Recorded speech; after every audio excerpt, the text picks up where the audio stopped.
Video words thrown in YouTube format to expose the daily vlog of being no one knows. Secret foes, life's pain and woes, rants and thoughts, daily journal with iPhone and his graphs to show it off. Hopefully this won't be a long one. Couldn't sleep. I had I had thoughts, memories, but it's like I'm not too fully conscious because due to the fact other people just either aggravating me or starting this and the other thing, insulting me.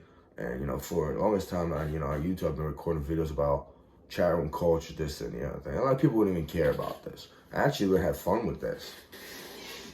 And this is how evil and cruel people really are. So the first incident, I think it was in Spain, I believe. This kid named Carol. It was the switch I talked about, messing with my perception. I didn't see him. I saw garbage on the couch, and the guy that did this tattoo, his name was Robert Hernandez. He was a 18, 19-year-old then. I was like, what, 8, 9 years old?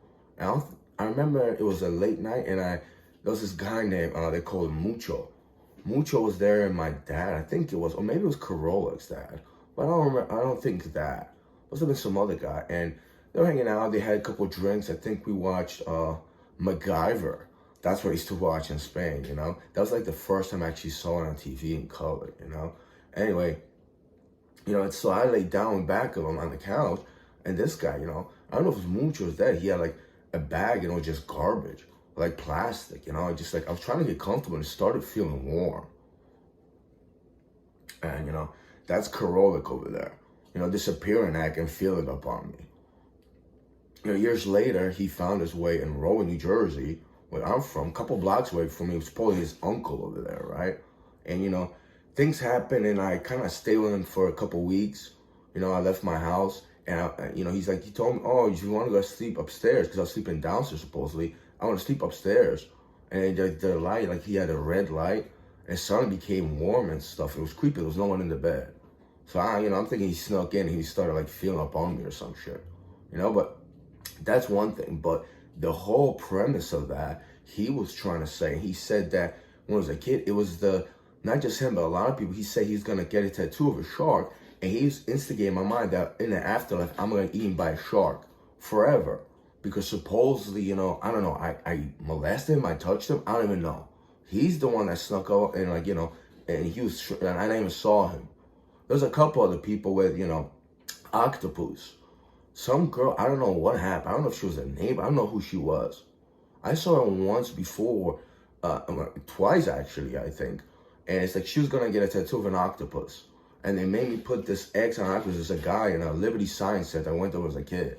I don't know what happened to her, but they were trying to instill into me that the octopus, little octopus, grows up. They throw it in the ocean. I'm going to get it alive. There was adults that believed in that. They wanted to harm me with it. But, there was that, and my cousin Yatsik with the wolf. He talked about he's going to get a tattoo of the wolf. And then, something happened. I don't know if I punched him or I kicked him or something. He was acting up. It wasn't really, I don't think it was that bad. I don't know. And I saw my cousin Robert chasing with a big, big hammer. It wasn't just a hammer. It was like, the one you put like nails in concrete or something. And that's my earliest memory, and I was just shocked that he was doing that. He scared me with his face and the big hammer, And I don't remember if I hit Yatsik or something, but, his whole thing was, and, that was one time. And the second time, they do the same thing again. And it was in Poland. I was in Poland 2004. And I just went like this to him for something. We were going out to get something to eat. I wasn't being mean and angry. He's like, don't you think that hurts? You don't hit family. He's like, you know what? I'm going to get a tattoo of the wolf. And he was trying to instigate in his mind. He's a worshiper. I think they're all worshipers. So he was trying to instigate. He's trying to create a hell for me in afterlife. I'm going to get eaten by a wolf. And all those people, not just those 3 people. I think it was 3 people. There might have been someone more. I don't remember. They were trying to instigate, they're going to get tattoos on their arms or something. I asked the answer, did you get a tattoo of the wolf? He's like, no, I didn't get it. Why? Something like that. He's like, he's like trying to play it off and stuff like that. But the power problem is, you put that fear in my life, all you people did for decades. that's probably one of the reasons why, I never really went to college. I was like, what's the point? That's gonna be my afterlife. It saddened me, depressed me. And they all knew that. And, in fact, they would tell you, that's what we wanted to do. We wanted to mess you up mentally. It's that mental suppression. It's like, why should I feel guilt for something I really didn't do? And if I hit him, did I really do that much damage? With Carol, did I really want to touch the guy? He's the avid homosexual that keeps like following me, stalking me. I knew him from Spain, and then like he found his way to Rollaway, and like he was in a club inconspicuously and stuff, and then I didn't even see him and this and that. It just it's ridiculous, man. These people are just absurd, man. The people, some people believe in monsters, want to create monsters and like scare you. They're gonna get eaten afterlife or something like that. For things that I don't think I even did. And it's like a lot of people, they do horrible things, evil, creepy, cruel stuff, sexual or vile or violent, and they try to blame it on me. It's just, I'm not like you, man. I already told you that in a separate video.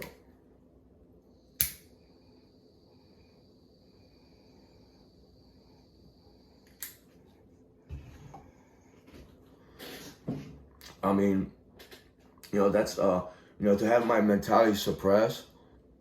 Not saying I would have went to college, but yeah, I would have got my CDL all these years ago. I would have I wanted to take college and like do some with psychology. I had dreams of being a counselor. A lot of ways they took that away from me, and they enjoy it. And so a lot of them were my relatives. They weren't in it. They were having fun. People told me they were having fun. They still are having fun, apparently. But they don't come around. They don't talk to me about it anymore. Some when I see them, they put their hand. They don't even say anything anymore. Like they shouldn't, because they have nothing nice to say to me. But in their mind, they want to harm me. They want to, this and the other thing. Like a lot of people talk about you want to incarcerate me or something like that. You guys are obsessed with my death and failure, dudes.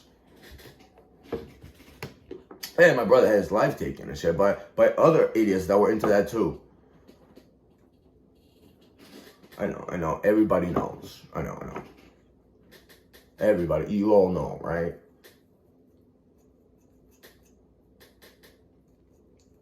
I mean, as far as, me having a drinking problem for years, early 2000s till like, let me see, 16, 17s. Yeah, I mean, I kind of attribute to that. Drug problems as well. There's people like, they will personally throw drugs in your life just to see you messed up. Either you overdose or you get hung up on it. They get a thrill out of that. One guy was at a bar. Second guy just came to my job and, after years, like, he just like, had to work doing moving jobs and stuff like that. He was annoying. And all he talked about was like drugs a lot of times. And he could get it like at a good price. Just to see me messed up off of it. A lot of people do that too. These idiots did something much more sinister than I believe.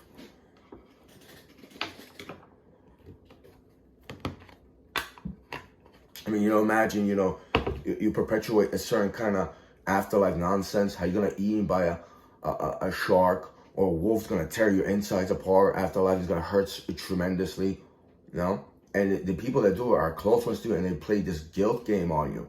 Like you're the monster. And it's all freaking fun to them, right? Those are my next relatives, people that I knew for years. I didn't deserve that. I know I deserved maybe a college education, so money that I could have earned for myself. It's like, a lot of people out there just wanna hurt me personally, And I wouldn't have it caught up till like, 2 years ago. Till they went overboard and they just became ridiculous. And then, my one of my cousins brought their 2 cats, and I started like hanging out with the cats, and I started feeling better.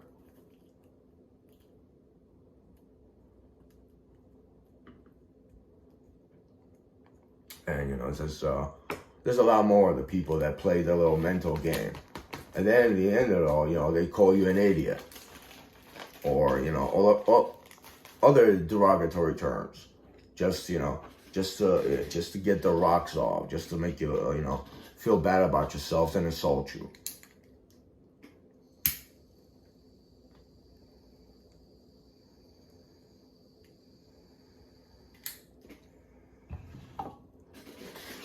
But yeah, it was just a crazy couple decades. I remember I was on Blonde TV and I felt good, and just someone like instigated or like it made me feel like it's gonna happen.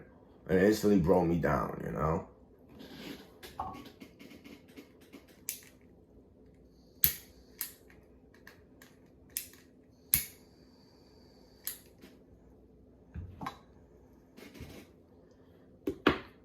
But you know, I won't be subdued by your evil cruelty anymore. People are unempathetic, you have no compassion. You're silly people. You really are. The bizarreness of your freaking life, some of you. All of you, actually. Oh, it's unparalleled. You know, like, you can make a comedy joke out of it. I mean, a skit out of this. But it's like, you know, funny and depressing and sad at the same time. How you people live in your lives and what goes on in your minds and stuff. Really disturbing. You really are. I'm not anymore. And fuck you too, David.